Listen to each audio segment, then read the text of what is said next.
Remember that drunk genius Zhang Wanshi from Hidden Mountain? He wasn't always like that. His story is basically about how reality breaks the idealist. Last time, we talked about why those mechanical puppets exist in an ancient Chinese Wuxia world. So today, what the hell happened to the guy who built them? First, there's something you need to know about Hidden Mountain. Have you noticed the monkeys are everywhere? Even the 3 Mohist disciples and their master are represented by 4 monkeys. That's not random. It's connected to a much deeper Chinese philosophical metaphor, monkeys trying to catch the moon in the water. I'll explain that separately, because if I start dumping Chinese philosophy into this video, you're all leaving. For now, just remember this. Hidden Mountain plays with 3 ideas: how reality breaks the idealist, how emotion breaks the thinker, and how responsibility breaks the free-spirited hero. Zhang Wanshi is the first one. How reality breaks the idealist. When he was young, this guy was basically a monster. At 19, he had already mastered nearly everything his Mohist school had accumulated over centuries. He became a master craftsman. And he was arrogant as hell. He wouldn't even use the title of an ancient master. He called himself Wanshi, basically declaring, "I can be a master to generations after me." And honestly, he had the talent to back it up. He built an insanely precise hydraulic system that controlled the water flowing throughout the entire Mohist settlement. But Zhang Wanshi didn't want to spend his life building clever toys. He had one ridiculous ambition:天下均水, to bring water equally to all under heaven. Basically, move water where it was needed, control floods, fight droughts, make sure ordinary people didn't have to suffer just because they were born somewhere with too much water or not enough. So he left the mountain with over 100 plans for water management.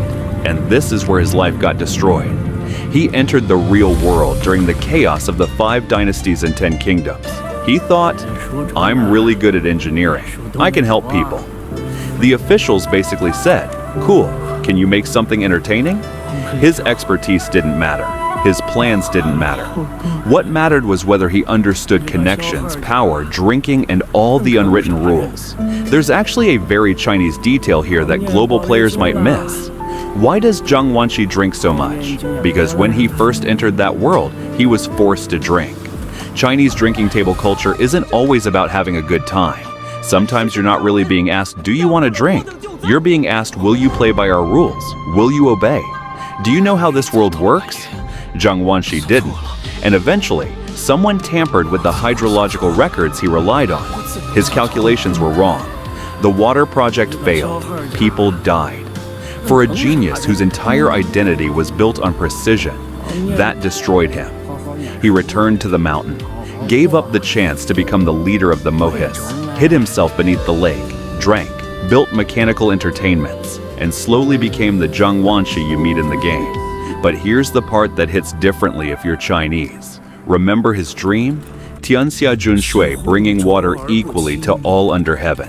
Zhang Wanshi failed, but the dream didn't. Generation after generation kept working on the same problem, controlling the Yangtze, controlling the Yellow River, moving water from the wetter south to the drier north. And today, China is actually turning that ancient dream into reality. So Zhang Wanshi isn't really a story about a failed genius. He's one of the people who failed before the dream could succeed. He thought being brilliant was enough to change the world. The world broke him first. That's Zhang Wanshi, how reality breaks the idealist.